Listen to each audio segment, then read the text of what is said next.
Hello, ladies and gentlemen, and welcome to another episode of the Sports Sensei. I am your girl Sensei, of course, and we have an action-packed show for you today.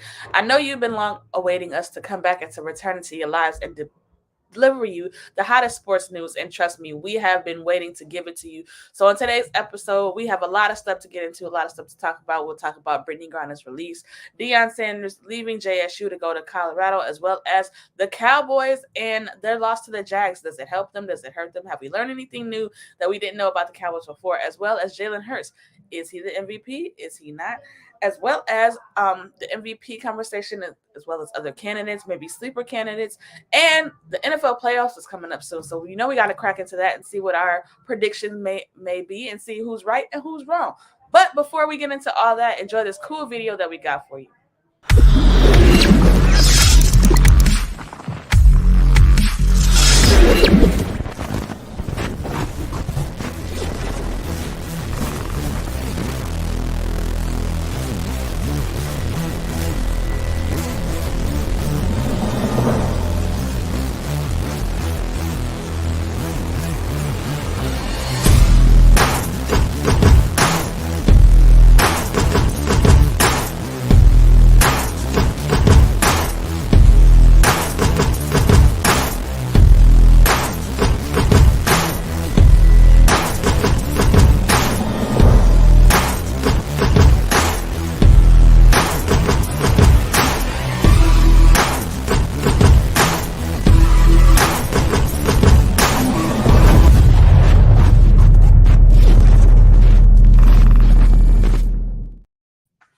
What's up, ladies and gentlemen, and ladies? Your favorite sports ladies are back. The Sports Senseis, myself, Jay Nicole, and Ruth the Truth. Ladies, how are you guys doing on this lovely afternoon? Or not Happy afternoon, to be back, evening, I should say night. I've missed y'all. I've missed y'all a lot. I know that we have a lot going on. We're both really busy, and we're all in 3 different time zones, so it's hard to get together, but I'm happy to be back. And happy holidays to you ladies. And yes, thank you. Ready as well. Christmas is in 4 days. I hope you guys are doing better than me that has only started Christmas shopping today. Are 2 people off my Christmas list. So tomorrow and the next day, I will probably be consumed in trying to figure my life out with Christmas. Yes, indeed. Jay Nicole, how are you, love? I'm doing good. Glad to be back, ladies. Right, our time zone difference is always fun to try to figure out. But glad to talk some sports with you, ladies, and looking forward to the much needed break. Absolutely. Same also, and as well, it has been insanity for me. Like Ruth the Truth said, we're all 3 very busy ladies, and we all are in different time zones. So it's been insanity. But without further ado, let's go ahead and jump into these topics here. Let's talk some NFL. Now, Ruth the Truth has an interesting uniform on today, and I just have some questions that I would like to ask her, being that she came so prepared for today. This is the thing you have to understand about Ruth. She's gonna come prepared for anything that is thrown her way. So we see the Cowboys chair, we see the shirt, we see the hat. So Ruth the Truth, I'm gonna start with you, ma'am. What were your thoughts about the Cowboys loss to the Jaguars? Do you think, and it's gonna be a 2-part question. So do you think that it is a part of maybe the Cowboys kind of jumping the gun a little bit and looking ahead in the schedule, or is this just typical Cowboys being Cowboys? I blame Micah Parsons. He had no business being on that podcast with Von Miller talking about Jalen Hurts and, is it Jalen or is it the team or is it the system? No business talking about that. We had the Jags coming up that week. That should have been the main focus. I think a lot of these pro athletes make some mistakes when they go on these podcasts and they start getting a little too comfortable and they start, talking out the neck a little bit. I was really disappointed with Mike making those comments the way that he did. I think it just caused a lot of distraction. There was a lot of hoopla in the media about what he said, and nobody was focused on Doug Peterson, Trevor Lawrence, and the Jacksonville Jaguars that we were going to face here in Florida in Jacksonville. I would have been at that game if the Bucks weren't playing at 4:25 that day, but I'm glad I didn't go. Because I would have blew the money to go to that game, spent the 2.5 hours driving out there. I would have been mad as all heck if we lost in an early turnover mistake in overtime. The Cowboys had no business being in overtime against Jacksonville. I was really disappointed. I watched the first quarter of that game. They had a really slow start, but then they started getting some momentum. Second quarter was fire. And then they came back after halftime, and it's like the defense just deflated and the offense just folded and let Jacksonville come back the way that they did. All respect to Trevor Lawrence. I mean, he's a great quarterback, probably future Hall of Famer. It's still early to tell in his career, but he's on the right track. But the defense just was in shambles. Like, where was Micah? Where was DeMarque Lawrence? Like, there was a lot of key pieces in that game that just wasn't following through in that second half, and they blew a 17-point lead to let Jacksonville come back in that game.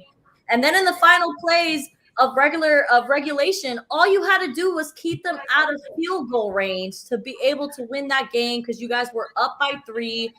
Just wrap the game up, wrap it up like a Christmas present, and say goodnight. And that is not what happened. They let it go to overtime. I was happy the Dallas Cowboys won that coin toss and received the ball first. And then it seemed really promising early in that drive. And then boom, another turnover by Dak Prescott. He's had 7 interceptions in the last 4 weeks. I don't know what's going on with him. He's not really looking like himself. He's been taking care of the ball a lot better in previous seasons than he has been lately. I don't know if it's the pressure. I don't know if the money that is weighing him down in those pockets. I don't know what it is, but I was very disappointed that the Jacksonville Jaguars won that game. And I just had a feeling because Cowboys Nation, you understand me. Like, we always do that.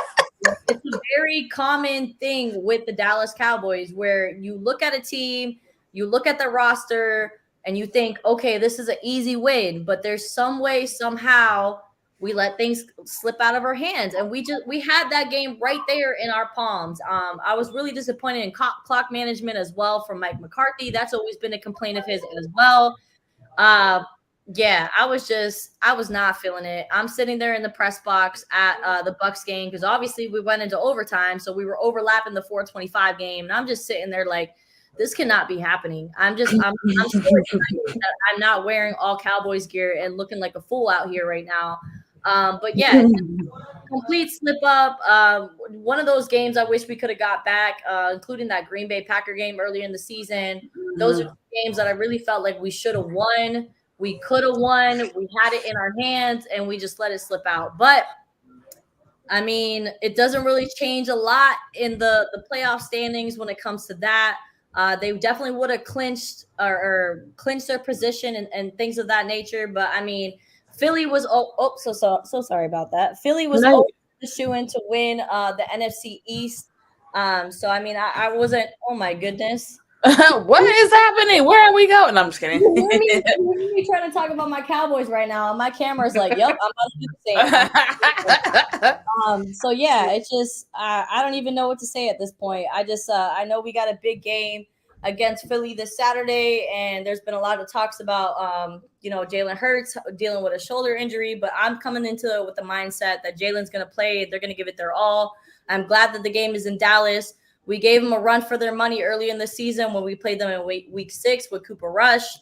So now that we have Dak back healthy, I'm just hoping that he could just do a little better when it comes to that turnover battle, because we can't play the way that we can't play in that way that we played against Jacksonville, against Philly, because we're gonna get embarrassed.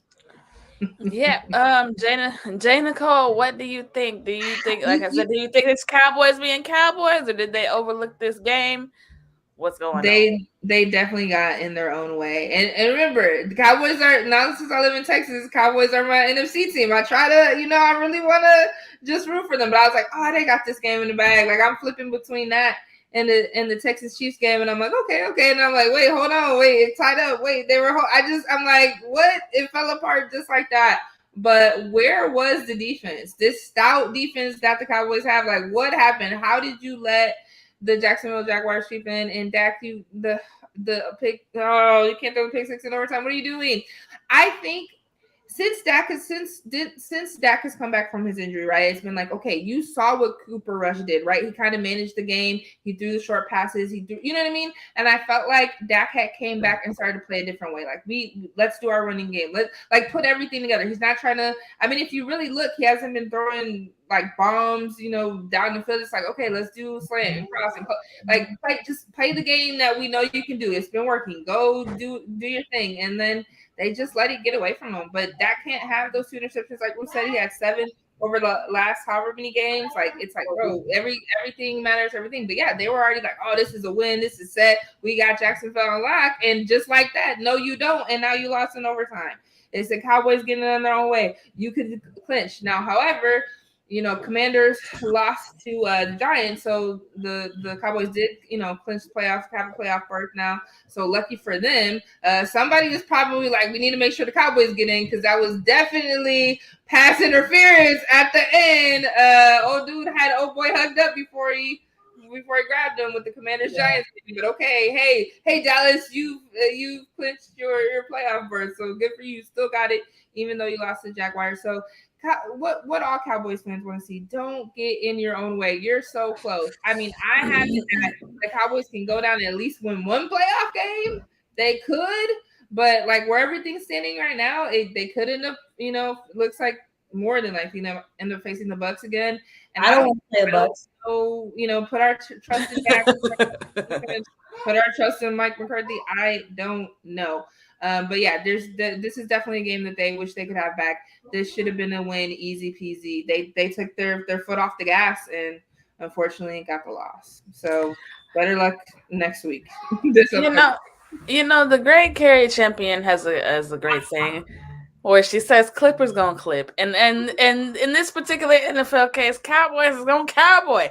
Why do y'all put yourself through this trauma every single season? Every single season. Dak Prescott builds you up just to tear you down. It is the most toxic relationship in the world to watch Cowboys fans and Cowboys players have this relationship every year as it's gonna get better. It is not. Listen, Dak Prescott is average at best. Let's just throw it out there. He's average at best. He's not the franchise quarterback that we all thought he was going to be. That's just what it is. But that's just a pinch of the problem. You also have a defense that you cannot rely on. They've had their spots where they looked great and they looked like an elite defense, and then they've also had moments where they were really bad. And then in particular in the Jaguars game, they were really bad. There's no reason that, like Ruth the Truth said, there's no reason that Dallas should have even had to go into overtime against the Jags, but they could not stop a nosebleed. So you're not gonna be successful if your defense is allowing people to score in the manner that the Jaguars were able to score. Another thing, Trevor Lawrence is the truth.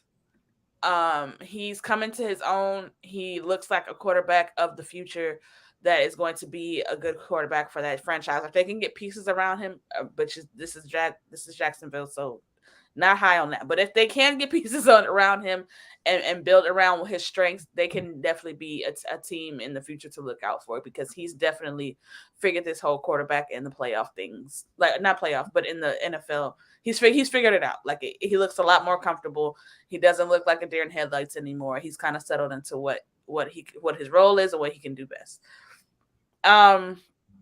If the Cowboys are going to fare in the playoffs like you all Cowboy fans think they should, Dak Prescott is going to have to be better protecting the ball. He's had a lot of just careless, boneheaded turnovers in the last couple of games. And I understand Philly is the big game, and that's the division rival, and that's implications for seeding and things like that. Like I get all of that. But you still got to play the games in between that game in order for it to make a difference. And I feel like the Cowboys they've been looking at Philly for the last couple of weeks.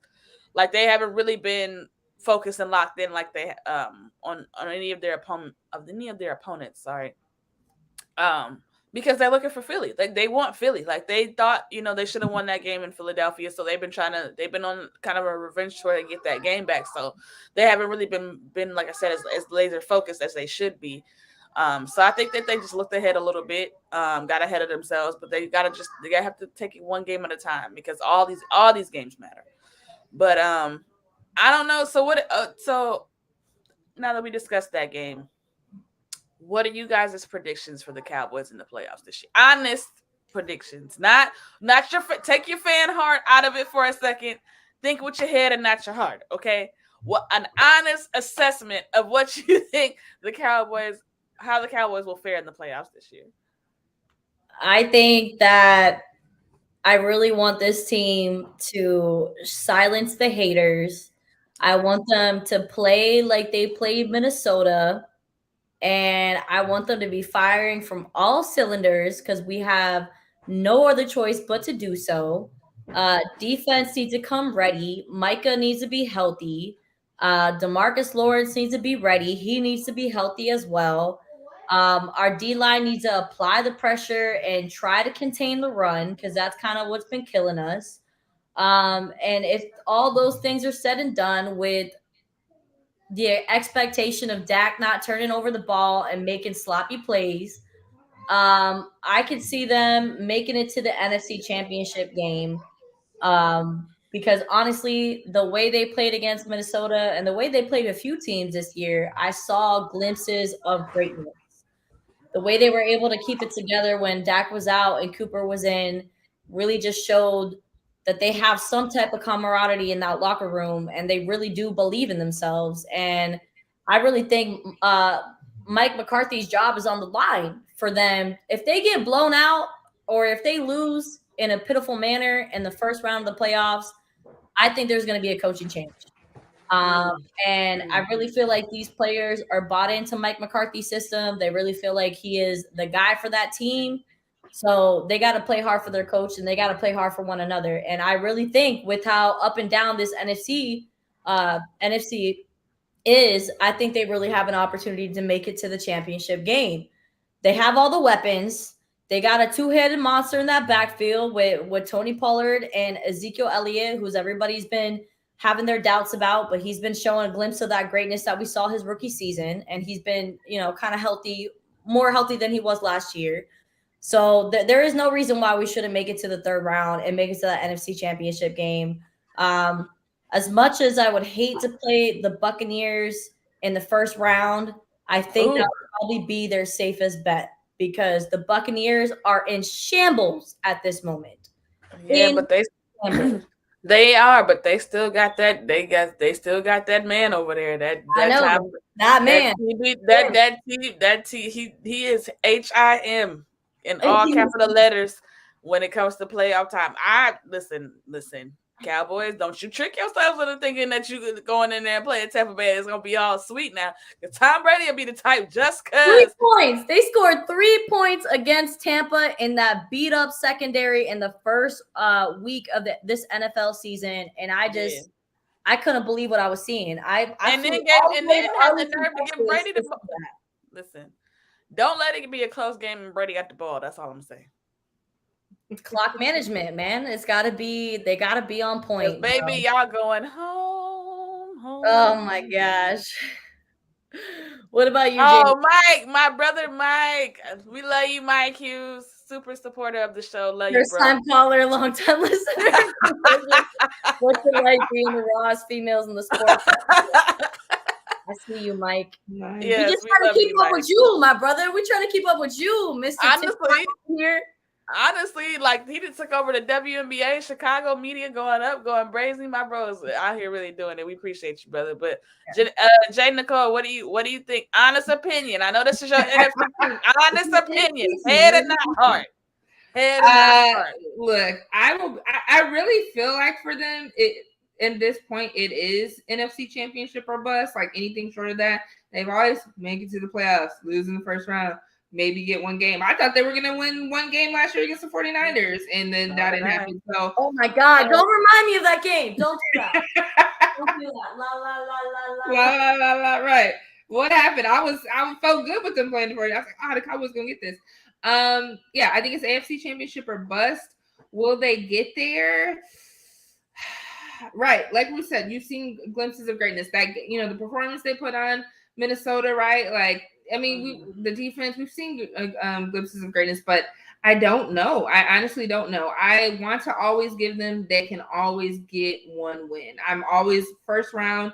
And maybe, like you said, Bucks are in shambles. So who knows? Like, hey, that go ahead and go upset Tom Brady. I know they can get one win for sure, but I think they're definitely in a position where it's NFC Championship or bust. If they don't do that, sorry, Mike McCarthy, you gotta go. We gotta do something new. It's just as plain and simple. You cannot be America's team and just lose. Like, what is this? I mean, Dak, they paid you that money. Zeke's starting to get back into it. Pollard's still your number one running back. I don't care what anybody says. I don't know. I'm gonna give him one win. But it's definitely a championship or bust. Mike, you're hilarious. That's a great question. Unfortunately, we're not undisputed, so we're not gonna go ahead and mirror those together. That's more of their thing, not ours. I'm confused. No, have you explain? Okay, so have you watched Undisputed at all? Every day. Okay, so you know how typically there's always a LeBron question every day? Yeah. And it's like, so it's always like, how does this affect his legacy? How is it gonna so that's essentially the joke. It's like, how does the Cowboys win affect LeBron's legacy? So good one, Mike. You're on a roll, my brother. Yeah, I'm with you, ladies. It's definitely gotta be NFC Championship or bust. I don't expect them to win the NFC, but they have to at least make it. Because these past few years, all of this hype, all of this, we got the coach and we got the quarterback and we got the receiver and we got the defense, I don't want to hear that anymore. Like if you have all of these things and you lose in the first round, like something's got to give. Like it's the same movie we keep saying every single year. So at this point, they have to make the NFC Championship. If not, I definitely see a coaching change coming. I definitely see some roster spots as far as changes coming, some major ones, and we got to start putting the pressure at Dak Prescott's feet. Like for a while, I feel like the media's kind of been dancing because he's the right guy. Like he just says everything right. He says the most politically correct thing, so nobody really applies pressure to him like that. If they do not at least make the NFC Championship this year, we have to place the blame at the helm, because every other quarterback has to atone and has to answer for the fact of the lack of their team's success, except for Dak Prescott. Like, I know that's America's team and all that jazz. That's fine and wonderful. But at the end of the day, you are the quarterback. And a lot of the woes that the Cowboys have been coming on the offensive side of the ball. Like I said, the defense has their own problems. But Dak Prescott has not been he's not been managing the game well. He hasn't been making great decisions in clutch time. And the playoffs, we all know that's where you got to rise and shine in those clutch moments the most. But like I said, Dallas, don't trick yourself into thinking that Tampa Bay is going to be an easy win, because as long as a team has Tom Brady, I'm not doubting them until the clock says 000. So don't fool around and make some, Dak make some costly turnovers and it gets to a close game and Tom Brady got the ball and it's a certain amount of time left in the fourth, because that ass is going home. Like it just is what it is. But like I said, I agree with you guys. It has. Can we talk about the Kansas City going into overtime with the Texans though? Like, are we? Honestly, the Texans barely beat the Texans the week before though. Come on. I'm about to say the Texans. Who did the Texans have a hard game with the week before? Exactly. Like the Texans are like, Lovie Smith is like, I know our team, but we starting to get it together. We rotating quarterbacks. The Texans are a tough. The Texans are a tough out right now, because I think, like Jay said, that things are starting to click and starting to roll for them. But Kansas City got to clean it up, because they've had a couple games like that where they've been relatively sloppier than we've expected. So and it's about to be playoff time, so it's getting serious. So they definitely got to clean it up. How mad were they at dang, I can't remember his first name, Buckner, the kicker for Kansas City? Can you make us? He's slipping, bro. Get him off the team. Get him off the team now. He's slipping, bro. He is missing like things that should be. Oh, he's automatic. Like, bro, get him off. You're done. You missed field goals in the AFC Championship game. Like he's been missing them like way. Oh yeah.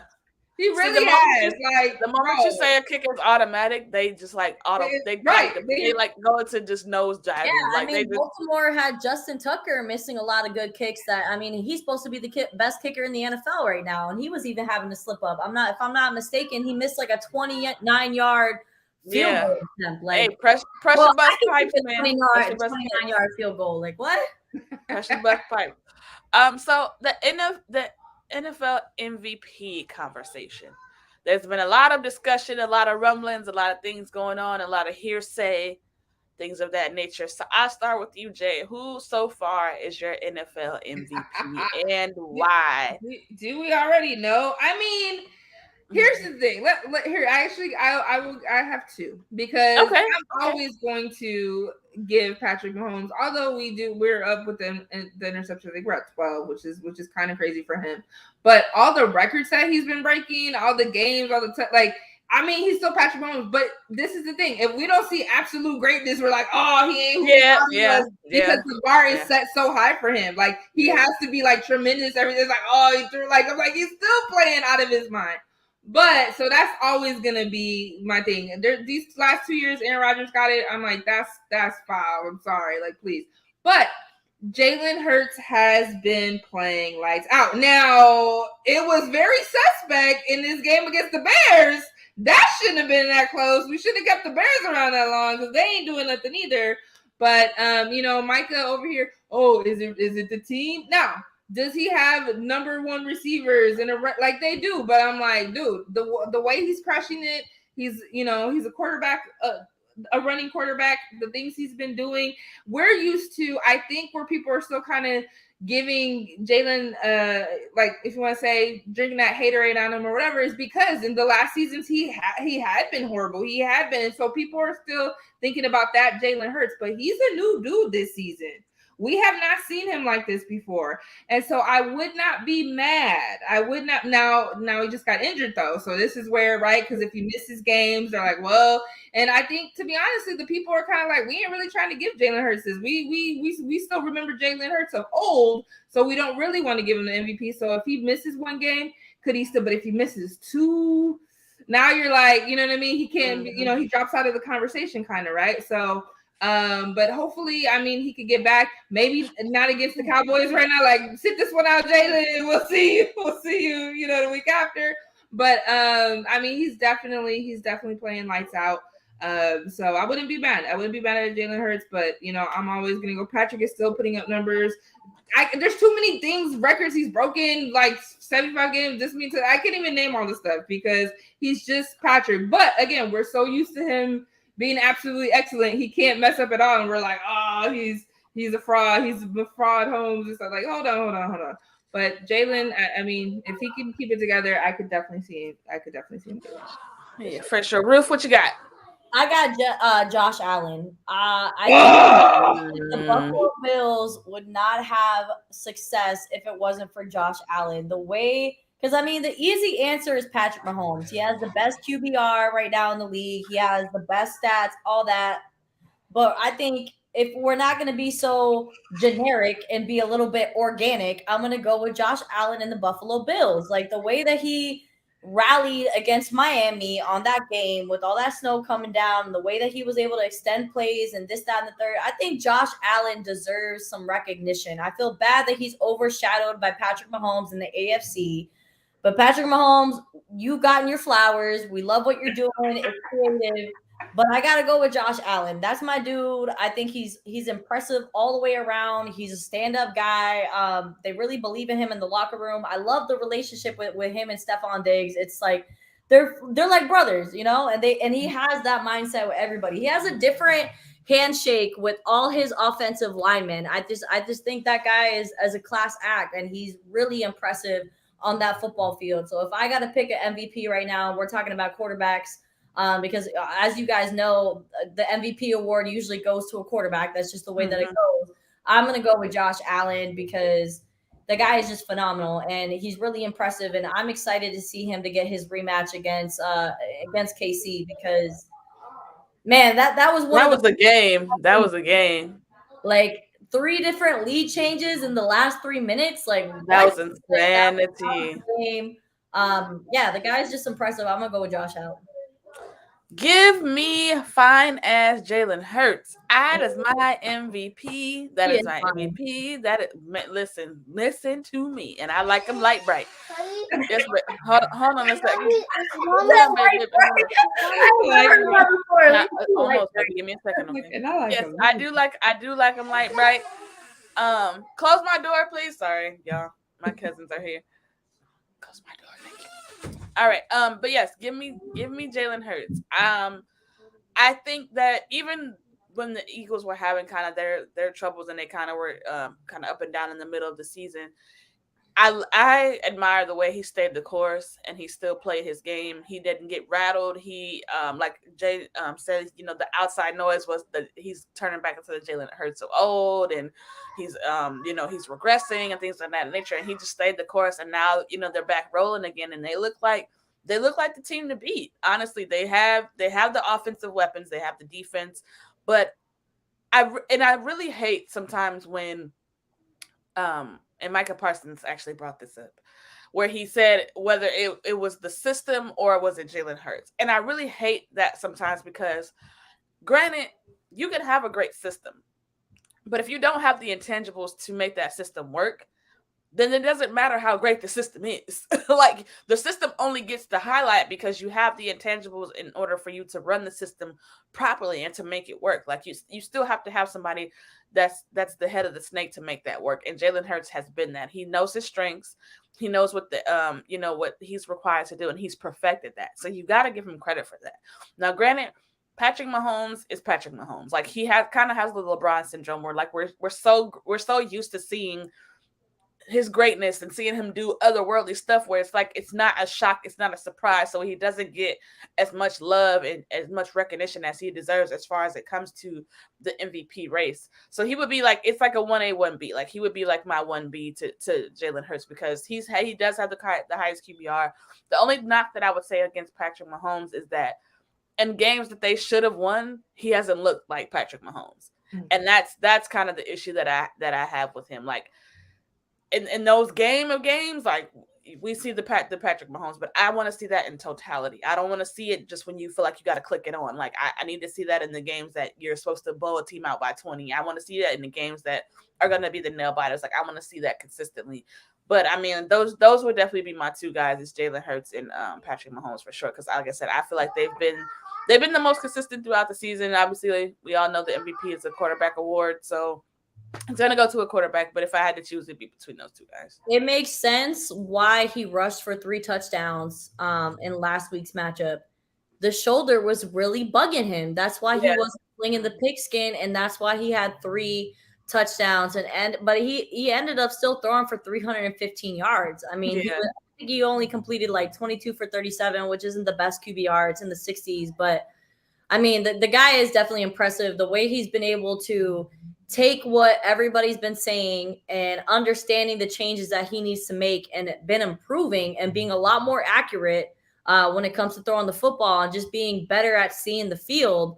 It is really impressive. And I'm happy for Jalen. I followed Jalen throughout his college career. I was upset that he left Alabama. I don't really think that should have happened, but really impressive stand-up guy. I remember there was a few weeks back, there was a cameraman that was showing Jalen and a couple of his teammates on the bench, and you see the teammates next to him all hee ha ha talking about throwing money, like joking around, and then the camera goes to Jalen and he is just locked in on that game. So I think the kid has a bright future. I think Philly has finally solidified that he's going to be the future of that franchise because I know that Yes. was up in the That air was yeah. for seasons, Mm-hmm. but I think it's cemented. And Nick Sirianni and him have a great relationship, so the future is Yes. good for Philly. As much as I hate to say that, I would say full Cowboys giving Philly props. hey, No. I'm realistic. Okay, like as I tell a lot of people, I love the game. Okay. Yes, Yeah. I represent the Dallas Cowboys because I was born into a Cowboys family, but Yes. I got a love for the game. When it comes to Sunday football, I'm not just watching the Cowboys playing. I got 4 TVs set it up in my living room watching Slight flex. 4 TVs, slight flex. Well, no, it's 3 TVs and 1 computer, but whatever. Anyways, Slight flex either way. I love the game. Like I really appreciate the game of football. I really appreciate how it makes me feel, the energy, the fan base. Like it's just great. So I'm always gonna keep it real. That's why they call me the truth. Ooh, bars. I'm always keep it real. So I call you true. Drop a freestyle for the people. Real. Drop a freestyle. All right, moving on to a little bit more football, but trying to shifting gears a little bit here. I wanted to talk because we've been in conversation about this, in our group chat, but we haven't had a chance to talk about it on the Sports Sensei. So I did want to ask you, ladies, what are your thoughts about Deion Sanders leaving JSU and accepting the head coaching job at Colorado now? For those that don't know, maybe haven't really been following the story, there has been some pushback from the community as far as Deion leaving, questioning kind of his intentions and, why would he leave, and he left for money, et cetera, et cetera. Things people say that whenever change happens. So what do you guys think about his move? I'll just kind of let you guys run with it. What do you guys think about his move from JSU to Colorado?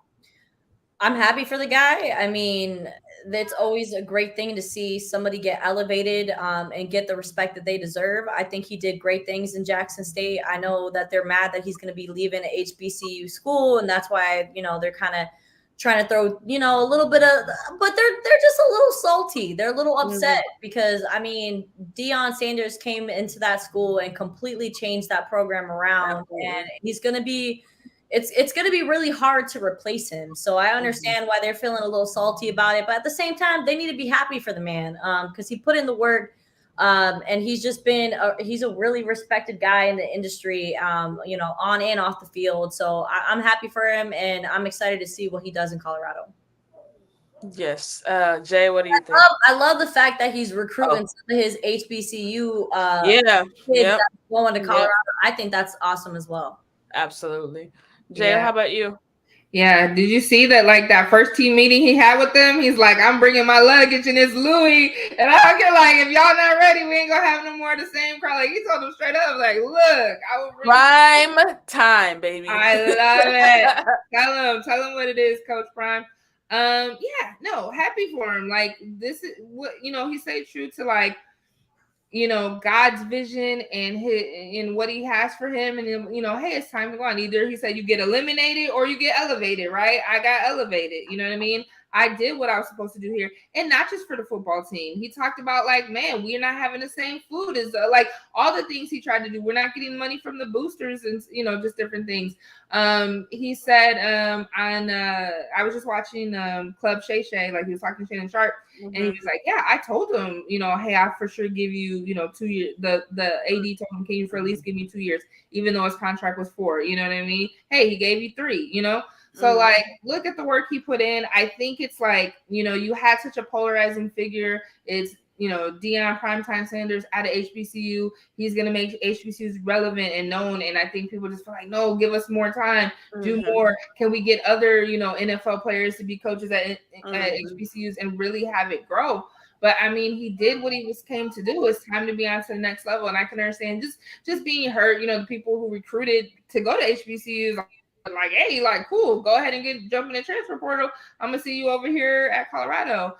So I get why people are, hurt and stuff like that, but like, don't try to be upset at that man's blessing. It was time for him to move on to the next thing. The way he's going, somebody said, dang, they thought he could have even got a better job than at Colorado, but the way he's going, we'll see him coaching in the NFL soon, right? He's doing his thing, working his way up. You know what I mean? Give the man nothing but love and nothing but blessings. It's time to elevate. It's time to go on to the next thing. His life wasn't going to be tied. Did you think he was going to be at Jacksonville for 10, 20 years and this was his only thing? No, he's going to go coach at the next level. That's what great coaches do. You know what I mean? But hopefully this got the HBCU's recognition. They need money. They need the alumni to pour back into them and get, you know what I mean? And like, how do you jump conferences? It's like, well, just one team can be good, the basketball team, the football, baseball, like it's a whole thing. I think he shed a lot of things and did a lot of good work even outside of football for HBCU. So I wish him nothing but the best. I can't wait to see what he does at Colorado. I agree. I definitely was happy for Deion Sanders to accept this job. But I want to point out something. I think that people that are upset, they fell in love with the facade of Deion Sanders. Like they fell in love with the personality and the kind of the aura around him.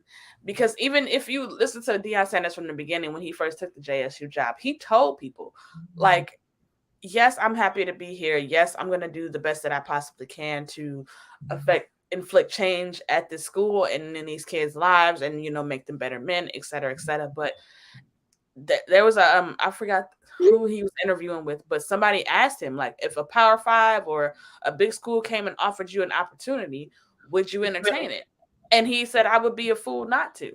That to me let me know that he wasn't ever going to be at JSU long term. That wasn't the long term goal. He wanted to get his foot in the door. He wanted to highlight HBCUs. He wanted to be that first of hopefully many black coaches in college football, in football period, maybe even in the NFL. Like he just wanted to change the trajectory of black coaches in coaching period as it pertains to football, because we all know it's few or far between when it comes to head coaches that are black that are coaching college teams or professional teams. But he told us from the very beginning that he was that the long-term goal was to get kick that door down and be at those tables. So I'm not mad at him at all. He fulfilled his promise as far as I'm concerned. Like we as people, and I'm specifically talking to black people for a second, have got to stop thinking people in certain positions owe us. Like you're supposed to do this for us in the way we want you to do it. The way that we want them to do it may not be the best for them. That may not have been the best thing for Deion to stay at at a HBCU or to stay at JSU. That may not have been God's plan for Deion. But we can't put our expectations on people and say you got to do it the way we want you to do it and move when we want you to move, or else you sold out. No, he didn't sell out. Now I can understand if he came into JSU and said, "I'm in here for the long haul. I'm going to retire here. I'm going to have all of my kids come here, and we're never leaving." And then the first opportunity he got, then he jetted. Then I would be 10 toes behind. Yes, that's absolutely a sellout to me. But just moving on and getting another opportunity and elevating yourself in our culture and doing that and staying true to yourself, not tap dancing for these people. I can't put sellout on him. I can't be mad at him for that, because guaranteed, if an opportunity knocks for me right now, I'm out. Like I'm gonna go. Like I'm gonna do what's best for me and for my family at the end of the day, because I have to, when it's all said and done, I gotta look myself in the mirror at the end of the day. Nobody else. It's just me. So I don't knock him. I don't blame him. I'm happy for him. I'm excited to see what he's gonna do.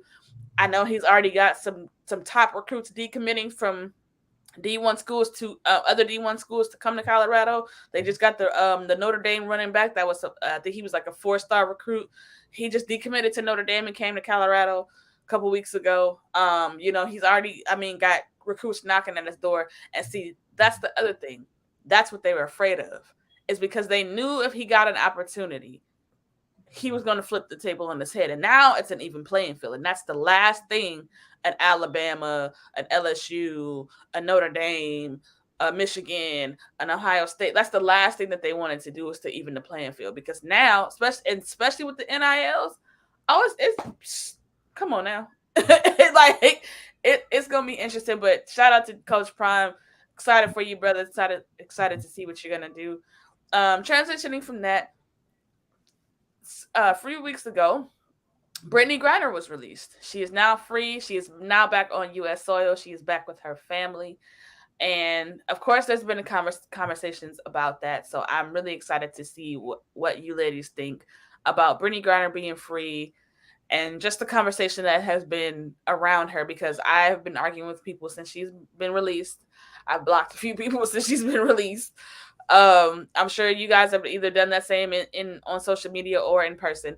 So whoever wants to go, it's up to you. But what are you guys' thoughts? It took long enough. I mean, how many? I can't even remember the days, but it's been since February of last 10 year. months. It's been 10 months. Yeah, that she's been detained. It was outrageous that it took this long to finally get her back on U.S. soil.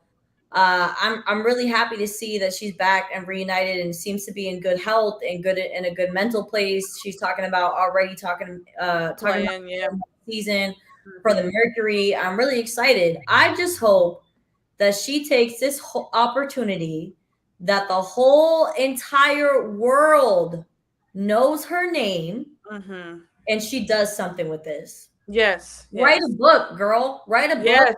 Get the bag, sis. film a documentary, do Yes, something because you yes, already know yes. everybody is going to be watching. Everybody is curious of what are the circumstances in Russia, what she went through, Hmm. how she kept herself together, how she can encourage others who might find themselves wrongly incarcerated, all that. Like she has a giant platform now, and Hmm.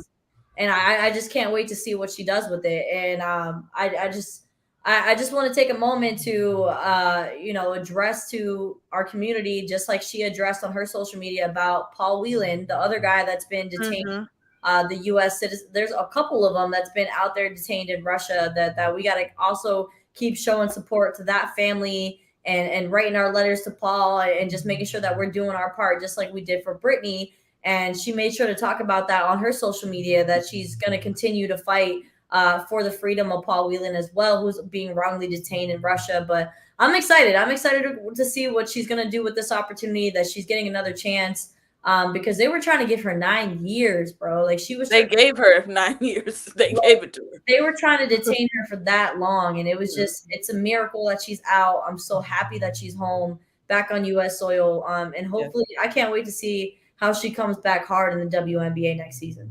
absolutely, Jay. For sure. Did you? So I didn't like. She flew in to San Antonio, and I Yeah. was like, "Well, Hmm. I wonder why she flew in there." And they were like, because of all the military bases and everything, it's an international hub, and this is like Hmm. where they go to get checked out. So I was like, "Wow, wow." Yeah. When I heard Yeah. initially, I was like, "Okay, she flew into here." Hmm. Man, I wish I could give. So Nick Wright of First Things First on Shout out FX1. Nick Wright. He also has like I think like another show, like a kind of like a podcast, What's Right with Nick Hmm. Wright or Yep. something like Yep. that. Yep. Hmm. And what he said, like I wish I could just take that snippet, because so many people now were making it about, oh, well, if we got her, how come we couldn't get Whelan? Nobody was even talking about this dude, right? Like nobody was even like, it hadn't been like everybody was like, oh, Whelan, like, but now that it was known that like, oh, how come you couldn't get him or her, or hey, like they've been trying to get him since the Trump administration. Trump couldn't get him. Biden trying to get him out. It wasn't a you could either get Whelan or you could get Brittany. Like their crimes or what he's accused of versus what what I mean. It was like, hey, we're willing to trade for her. But I like how she's out here supporting, like, hey, send him letters. Hey, we need to fight for him too. You know what I mean? But don't make it was a him or her. Be happy that she's out. Be Yes. grateful that she didn't deserve that. She was wrongly attained. You giving her 9 years. She's in like a boot camp slave. What is like A y'all be concentration camp. A what was it? concentration camp. A It was a concentration? concentration camp. Yeah. What? Why can't we just rejoice an American period who was right? But we want to sin. How come they didn't get him? And oh, she's just a black. It's because she's a woman It's been a lot of And hate she's black. to be. and she's gay. What do you say? Oh, she's gay, black, right? All of this, right? But she's gay, and this our society is just messed up in the head about that kind of stuff. The Absolutely. racism, like, oh, it's just like she's free. Be happy for her. It's not a him or that guy, or how come they didn't, you know what I mean? Like, but now it's, oh, we're throwing his name out there, and it's because they should have got him. And it's just been a lot of mixed, just a lot of mixed energy, and it should be nothing but happy for an American that was wrongly out. She went to Russia to play ball because they don't get paid as much over here. Like guys, like what? How could we even turn it into something? But of course, they always find a way to. I can't, like I said, I would go back and find it. It's What's Right with Nick Wright. But the way he put everything he said, like he just put it so perfectly, I can't even begin to whatever. When I really listened to it, I was like, man, because I mean, of course, we're hearing all kinds of different things in the media, what's what or whatever, but just the way he put it, it should just, we're happy she's home. Yeah. We're happy that Nick Wright. Right, like she's a person, she's a human. Like this, it was messed up, y'all. Like can we just be, you know what I mean? But Mm-hmm. I wish her all the love, all the support. So glad. I know that was the worst 10 months. I know her wife was, advocating for her and everything that they did and what we were seeing. So just to see a picture of them embracing, when she got back, like this, I'm just so happy for her. And, continue to spread awareness. Like, hey, you have a voice now. There's something you can do for the other people who are wrongly detained out there. And I think that's great to come back already and be in that mindset and positive. Like, right, she seems, of course, we don't know what she's going in the inside, but she's come out and she seems good, right? She seems to be in a healthy space and being able to talk about this and get, you know what I mean? But only, she knows what she went through. And, when she gets to tell her story, she gets to that place where she can tell her story, she's ready to, like you said, documentary something, because we know that was a really rough and tough, 10 months. So again, just happy she's out. Blessings to her family. And, can't wait to see her on the court. Who do you think loves Patrick Mahomes more, Jay Nicole or Nick Wright? Honestly, at this point, I feel like Nick Wright might be the wife and Jay Nicole probably the mistress. It's probably a neck and neck little race there, but it's close. I will be Patrick's next chick. I will. A few things about this Brittany Griner thing. For one, people do not read, and they do not pay attention. And what I mean by that is the deal that Russia and the U.S. decided on that got Brittany Griner home. It was Brittany Griner or nothing. Like that, Russia made that abundantly clear. Either you take Brittany Griner or you don't get nothing. Were they supposed to sit and let that girl rot because of that there was somebody else over in Russia that was wrongfully detained, so she was supposed to sit and rot? And no, no. Like they did what was available to them at that particular time. That's one. Two, Sherelle Griner is if there's a definition of ride or die, baby, put her picture right next to it, because she made sure that Brittany Griner's name did not die, that people did not forget about her, that the pressure was applied to the government, to social media, to whatever outlet would listen in regards to getting Brittany Griner home. So she deserves a world of credit, and I believe she went to school to be either a lawyer or an attorney or one of the two. Baby's got a future. Like she's gonna be awesome at that, because she for sure played a huge part in Brittany Griner coming home. Third, because Brittany Griner is a woman, because she's Black, and because she's gay, she's on the lowest of the lowest totem pole. And people are going to be ignorant, and people are going to make, the comments that they've been making. But at the end of the day, there's no way you can convince me that girl deserved 9 years for a vape pen. I don't care what anybody says. I don't give a damn what the law is. There's laws over here that are messed up as it pertains to weed. That's another story for another day. But there's no way you can convince me she deserved 9 years for that. To the point where she had to go to a concentration camp. To the point where she had to cut off her hair because her dreads were freezing. Like when they were literally frozen. She had to cut her hair out because they were frozen. She was supposed to deal with that for a vape cartridge? Like, are we being serious right now? And right. Granted, like Nick Wright said, nobody gave a damn about Paul Whelan until Brittany Griner got free. Nobody even, half of the people that are saying that didn't even know who didn't know Paul Whelan was, didn't know what he supposedly was accused of up until this point. So, like, let's be for real right now. Just let your racism or your homophobia or whatever, just be honest with yourself, because you don't give a damn about Paul Whelan, because since this is a couple weeks ago since this happened, how many times you have seen Paul Whelan's name being brought up since then? A lot. No, I'm just saying, like, as far as like sports media, like has any government, has anybody been coming out and been talking about Paul Whelan? Before or after she got out? No, after. Like, I mean, not obviously not before, but I'm talking about after. Like after she's been released. So it's been, like I said, it's been like a couple weeks now since she's been home. Everybody's back to their regular scheduled program. Nobody's on social media like free Paul Whelan. Nobody's doing that. Yeah. So it further proves the point. Y'all don't care about Paul Whelan. Y'all just wanted this woman, this gay woman who's Black, and has more, it has more masculine energy than feminine locked up just because of your own sexist or homophobic views. Like let's keep it real. Y'all don't care. Nobody cares about. And if we're comparing the two, this man that was confused was or accused of. I don't want to say that he did it or not because I'm not a judge, but accused of espionage in the military, which is like one of the worst things you could possibly do. But she's supposed to be in there for 9 years for a week. What are we talking about here? Right. It's not the same thing. It's not the same thing, and nobody wants to look at that. It's just something to pick at, something to gripe at. Brittany Griner is no, she's no saint, she's no angel. You know what I'm saying? She's had her own other legal troubles outside of this in the past.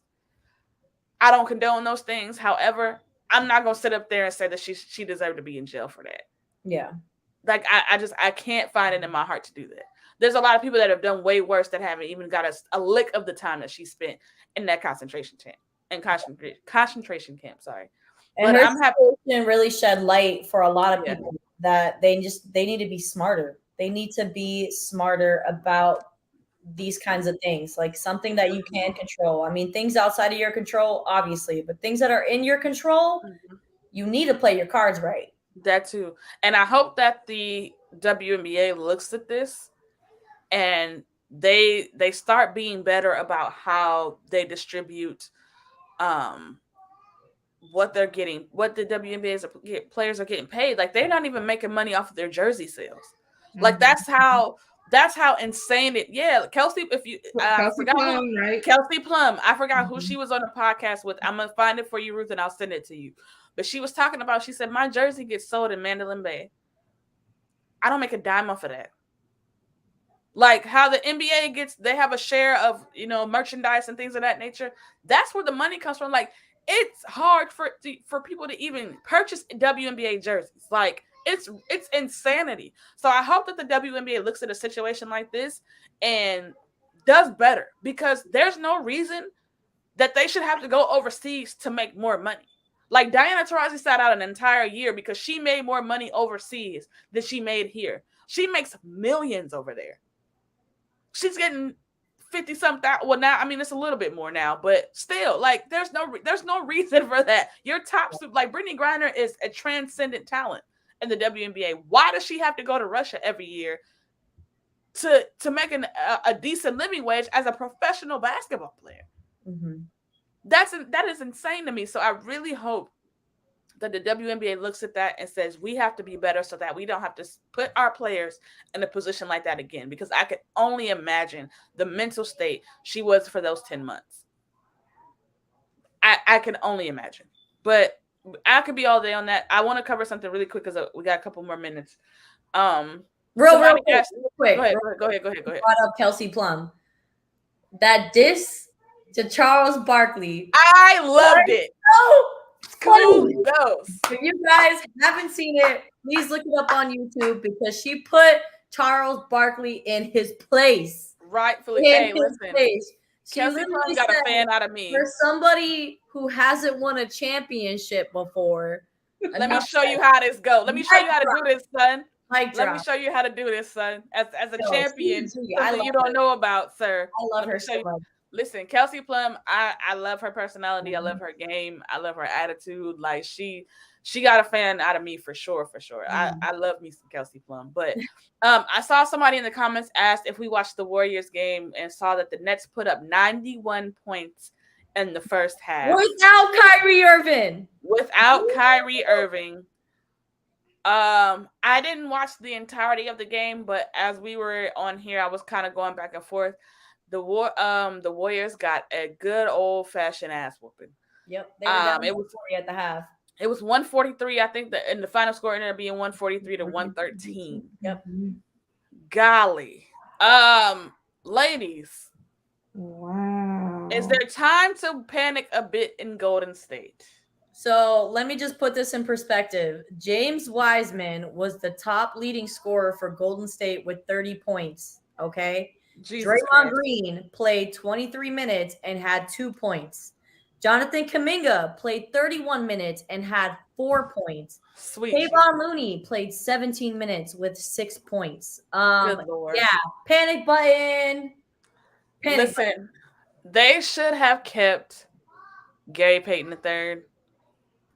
They should have kept who was the other guy they got rid? Anderson or Damian Yes, or yeah, yeah. They should they hinched their wagon to the wrong people, and it's starting to show because say what you will about Damian Lee, but when he is called upon, he does his job, and he does it well, and he was very effective for them, especially as well as Gary Payton the third. Like people are getting what they want on Golden State. They getting what the opposing team. If you got a guy who can score and create his own shots, you can get whatever you want against Golden State because they don't have the defensive stopper no more. Jordan Poole's not going to do it. Steph's never been a great defender. Draymond is getting older. Clay can't defend the way that he used to anymore because listen, I love me some Clay. I actually had the chance to meet Clay. Very nice guy.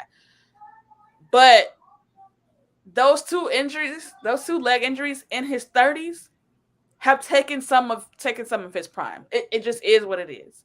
He is not the same defender. He's not even really the same shooter anymore either because though that's all things that you need your legs for. Yep. And he's never fully recovered from that. So definitely time, in my opinion, for sure, time to hit the panic button. But what do you think, Jay? Yeah, I mean, Golden State, everybody before the season started were like, oh, they repeat and, they going back to get it. And you saw them have this shaky start. And you're like, what are y'all doing? Like, how are y'all losing these games? I'm like, you let the Nets, who by the way, their record is actually 20-12 because they was, wobbly too. They're looking like, you let the Nets? Every one of their players, they got, hold on, 1, 2, 3, 4, 5, 6, 7, 8, 9 players in double digits on the Brooklyn Nets. You let them do that to you? Like, what is going on? I was saying Warriors been suspect all season. I mean, they could creep up, maybe get the 10th, 9th spot, win the play-in game and jump in, but they are not looking like the Warriors of last year. Exactly. They gave away too many key pieces. Like, you were just like, oh, we don't need to win with all these guys. I mean, Steph ended up getting MVP last year, but it was Wiseman and Kuminga and all of, like, Gary Payton said that kept them in the series, really. Boston kind of gave that away. So, I mean, it's like you traded away some key pieces, your young, fresh legs. I mean, Steph will always be Steph. But you need more than that. And y'all seeing. Y'all was the heavy favorite. Now you sitting here right now with a 15 and an 18 record looking like who shot you? Oh, the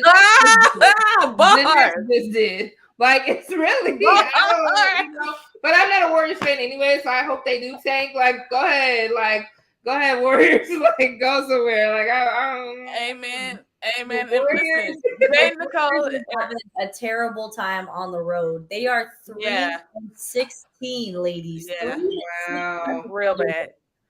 I mean, the Lakers are 5-10, but they are. Hey. We're not talking about the Lakers right now. We're not talking about the Lakers right now. That's not what's happening. Well, I mean, you got Golden State in the 11th place, and you got the Lakers right behind them in the 12th with the 13-17 record. So I mean, it's hard not to mention the Lakers. They're side by side. They're right next to each other. But obviously, they didn't really have high expectations going into the start of everything. So not like the Warriors. I'm saying.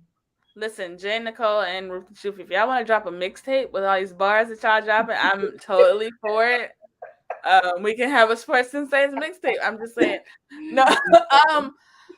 Let me ask you guys this too, as since we're on the Warriors, and do you think?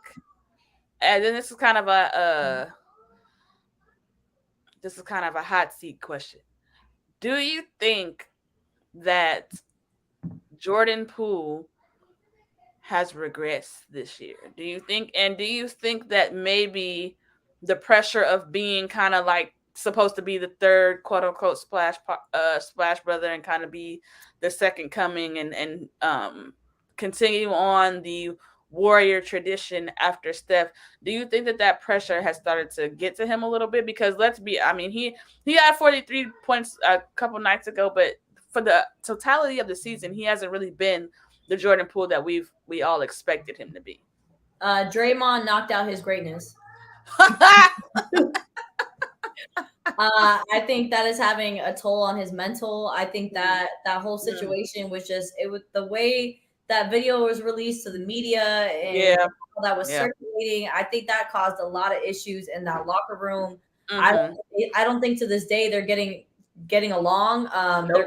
faking it on the sidelines, on the bench, trying to give each other high five, but I don't know. I think the Warriors are always known for that brotherhood, and I think that has become a little shaky in that locker room right now. So, Steve Kerr has got his hands full right now. Yeah. What about you, Jay? Yeah, definitely. I don't think that's what, like, to see them have this shaky start. They're like, oh, will it really affect them? Will it really? And you're like, yeah, yeah, it did. Yeah, it did. Because right, the Warriors are supposed to be at peace, kumbaya. You got Steve Kerr as your leader, Steph Curry, like everybody, you know what I mean? And then it was like, oh no, Draymond flipping out on his own people again. Like, what are you doing, Draymond? And like, oh, we handling the house, and blah blah blah. He's gonna take some days off, yada yada yada. That's bullshit. Like, bro, like Jordan Field should be like, get him the fuck out of here, get me the fuck out of here. Like, it's broken. It's really like no coming back from that. But okay, let's try to be together and be a cohesive team. But I think it shows for sure. I don't think Jordan Poole is that guy that we saw last season. I don't. I think they're just trying to get through it the best way they can, and okay, let's get through these 82 games, make it to the postseason, and just try to go from there and try to do what they can. But yeah, he's definitely not the player of last year. I would agree. I think, and I said this before, I believe, I think that situation affected Jordan Poole a lot more than most people thought. I don't think that people really took serious just how that whole situation kind of unfolded, because like you said, the video coming out, and it's one thing to hear about somebody getting hit in practice or getting hit, period, but once you see it and then the world sees it and they have a chance to react, and then it's the memes and the conversation, like it really changes the dynamic of things. It's the same thing like if you're trying to convict somebody of a crime, like to hear somebody did something but versus seeing it is two totally different things. And so I think that being that the world saw what happened to him and he has to constantly deal with it. I mean, people are still asking them about that to this day. Like he just recently got a question about, how are you guys recovering? And you can see in his body language, it completely shifts. He's uncomfortable talking about that situation. Yeah. He's not happy about it. And I think also the Warriors being so resilient on saying, we're going to stick behind Draymond. We're going to stay with Draymond. Draymond's our guy, and not really sticking up for him and having his back in maybe a way that he thought they should have, is gonna be a big thing. He's not gonna forget that. He's a very young guy. He's like 20, 23. Because they're talking it up as, oh, Draymond's just being Draymond. Like, no. And it's like, no, you have to listen, anybody who knows me will tell you, I am huge accountability. There you go. There, I'm glad you know, sis. I am huge on accountability. And when people don't take it or they go out of their way to absolve people of it, that is a problem for me. So I'm imagining being a young 23-year-old kid with all this money and access and social media and everybody in my face, and seeing an embarrassing what's an embarrassing moment for me, and just chalking it up to, oh, that's just how he is. No, I don't want to hear that. That man punched me in my face for no reason. I could see if Jordan Poole squared up and was like, what's up? What we doing? Totally understandable, because at that moment, you're inciting a fight. For you to walk up and he's not ready, he's not anticipating that, y'all are into it, it's already heated, he didn't like, yo, get out my face. For you to swing on him like that and drop him, like they had to pick him up, like his body went limp.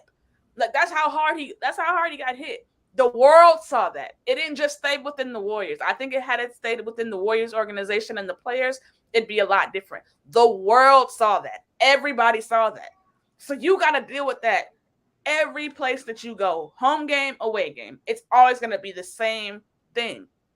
And I think people underestimated how that would affect him. And it's clearly that it has been a problem for him. He is bothered by that, amongst the pressure of being a Golden State Warrior. I always say this as well. It's different from going from being the hunter to the hunted, because now we expect Jordan Poole to be. Like the expectation is that you are supposed to be Steph Curry 2.0. Nobody's ever gonna be Steph because Steph is Steph, but you are supposed to be the second coming of that. And people expect that every night. Teams game plan for that every single night. So when you have that combined with the stuff that happened in the off season, that's a lot for one person. And I think we're seeing mentally he's just not where he needs to be. He's not locked in, he's not focused because there's a million things going through his mind right now. So I think he still has potential. I don't want to necessarily say like he's like overrated or not. I don't want to get crazy. Like I don't want to be a prisoner of the moment, but I think next year will probably be the best assessment of what Jordan Poole is going to be in the league. Yeah. Because right now it's just a mess, and it's hard to make sense of anything that's really going on as it pertains to him right now because it's so much. It's so much. So if it continues to be a mess and it continues not to work out, do the Warriors move on from Green or do they move on from Poole? Like, I think you gotta. Or do they just put it in yeah. a therapy, like a couples therapy session, and just hope it? I think you have to move on from Draymond, and I think because Draymond is the aging star, and he's like each year he dips lower and lower. Like he declines lower and lower. No disrespect to because I love Draymond, but that's just the honest to God truth. And I think that the Warriors are kind of setting themselves up to do that. If you kind of been paying attention, like reading between the lines a little bit, as far as Draymond's energy and the Warriors' energy, there's a disconnect there. Mm-hmm. And I think that there's a lot of the reason why Jordan Poole and him got into it is because he's looking at the glass completely full, forget a half full, completely full, and saying, wait a minute, I don't fit into this future because if you just gave this guy $140 million, what does that leave for me? And I'm a core, he's the core guy. Like he's the engine. He's the, the enforcer, all of these things. In so many words, they're saying pretty much like your time here is limited. Like at this point, like we're in preparation. That's why they got a Wiseman and a Looney and a Kuminga and, guys that are around Draymond's height can do the same thing that Draymond can do because I think that they are preparing themselves to move on from him. Yeah, that's how I see it. But what do you guys think? I think that I just suspect that Draymond, he's just so stubborn. I don't think he's gonna retire in a timely manner. I feel like he will be a journeyman if he moves on from the Warriors. Yeah. He's gonna try to see that somewhere, and it's just I don't know. I have a feeling that the end of his career is going to be, a little bit of a tarnish on the accomplishments he did have with Warriors. And I don't see any other organization dealing with Draymond. So if the Warriors decide to move on or not re-sign or not extend, I think Draymond will have no choice to retire because I don't think anybody wants that mess in the locker room. Yeah, I see what you're saying. Yeah. What about you, Jay? Like you said, I think they already didn't talk to him about renewing his contract. So that was kind of like, bro, you're on the way out. Like, we're tired of all the antics and your energy and fighting with your teammates. Like, bro, like, we need you to be like that to the other teams. But not to us. In-house, right. Like, what are you doing? Like, we want you to be that to them. But when you're doing shit in-house, it's like, bro, you fucking up the flow. Yeah. So, I think, who knows? Somebody could still pick him up, but yeah, I think he's definitely not coming back after this season.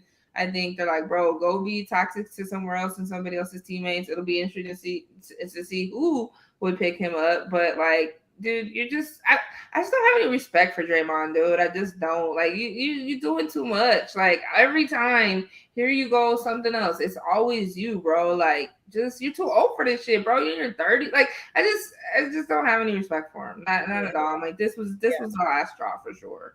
Like, who knows? But maybe somebody's like, no, we want him to come in and mix it up with other teams. But, dude, be ready to know he will bring that same chaos into your locker room, too. So are you sure you really want that? Like, you know what I mean? And right, you're getting old. How old are you in basketball years? He's like 34, I think. I would say I think he's 32, and his actual age is 32.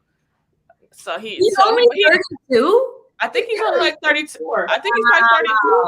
Is it? Let me look. Hold on. Let me Now look. we gotta see, right? How old is I thought he was way older than that. he? I guess it's just the stress that he brings into his life is just causing all those grays. I mean, I don't know. I thought he was a lot older than that. Yeah, he's 32. He's 32. Oh, he's only 32.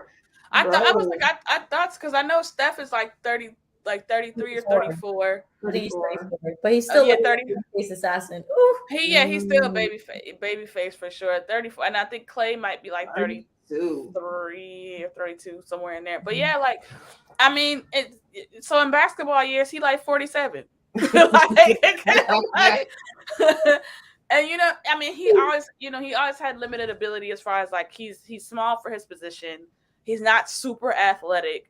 He just does the intangibles, and he does the dirty work. He does the things that people don't. And listen, IQ out of this world. Like he can run an offense because he pretty much is the point guard for Golden State. Like he brings the ball up, he initiates the offense. Hey, you screen here, you go there, you do. Like you gotta have an IQ to do that. So I will never take that away from him, but. It just when you're already limited, you kind of have a short shelf life, especially when it comes to the NBA. And it's the same thing that's happened with Klay Thompson as well. Like Klay could always shoot. He was great catch and shoot. He's not a great dribbler. He's not great off the ball. He doesn't really create his shot that well, but he can defend.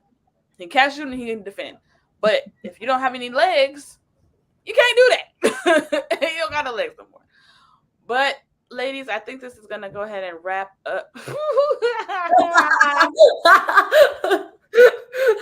I just read Ruth the Soup comment. Hilarious. Glad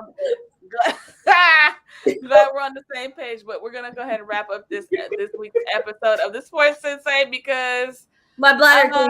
Ruth the Soup has to go use the restroom really bad. She's been rocking back and forth. I was wondering why she was rocking, and now I understand because she has to go twinkle. But ladies and gentlemen, thank you so much for joining us this week. We'll be back again soon.